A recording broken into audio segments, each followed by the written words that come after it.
Bonjour à tous. Aujourd'hui, une autre histoire de l'épopée islamique, et une fois n'est pas coutume, nous allons parler des agissements et des mœurs singulières du meilleur des hommes et prophètes de l'islam, j'ai nommé Mohammed Rasulallah. Va t'asseoir confortablement, va te chercher un petit thé, un petit café, des cacahuètes, des pistaches, des dattes, tu fais comme tu veux. Cette histoire est une dinguerie. Et comme à son habitude, le meilleur des hommes, Rasulallah, sallallahu alayhi wa sallam, va vous régaler. De comprendre qui était vraiment le meilleur des hommes à ses débuts au travers de ce mariage plutôt atypique avec cette femme riche et puissante commerçante de Quraysh, Khadija, 15 ans plus âgée que lui. Elle avait 40 ans alors qu'il en avait 25 et elle épouse Mohammed en lui offrant un esclave. La première femme du meilleur des hommes était donc une sugar mamie qui l'a non seulement épousée, mais qui lui a aussi donné du travail. Il s'occupait de ses caravanes et de son commerce. Mohammed est donc le premier gold digger, la première michetonneuse de l'histoire, qui était logée, blanchie, nourrie par une riche et puissante commerçante, une riche et puissante femme de Quraysh, 15 ans plus âgée que lui. Il faut savoir qu'on observe deux phases chez Mohammed. Avant 50 ans, une phase pendant laquelle il a plutôt été un homme tranquille, pour ne pas dire un homme déconstruit, un homme soumis, qui travaillait pour l'une des femmes les plus riches et les plus respectées de sa tribu, Quraysh, et qui s'appelait Khadija. Et il y a la phase après 50 ans, donc après la mort de Khadija, où il commence à enchaîner les conquêtes et à baiser tout ce qui bouge. Et à la mort de Khadija, que Mohammed, l'homme déconstruit, quasiment féminisé jusque-là, qui travaillait pour sa femme, cette commerçante riche, puissante, respectée par sa tribu.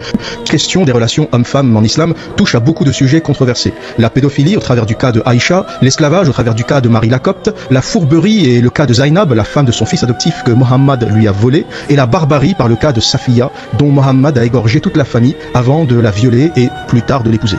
Nous allons aborder la question de Aïcha qui est déjà suffisamment dense et importante pour être traitée séparément.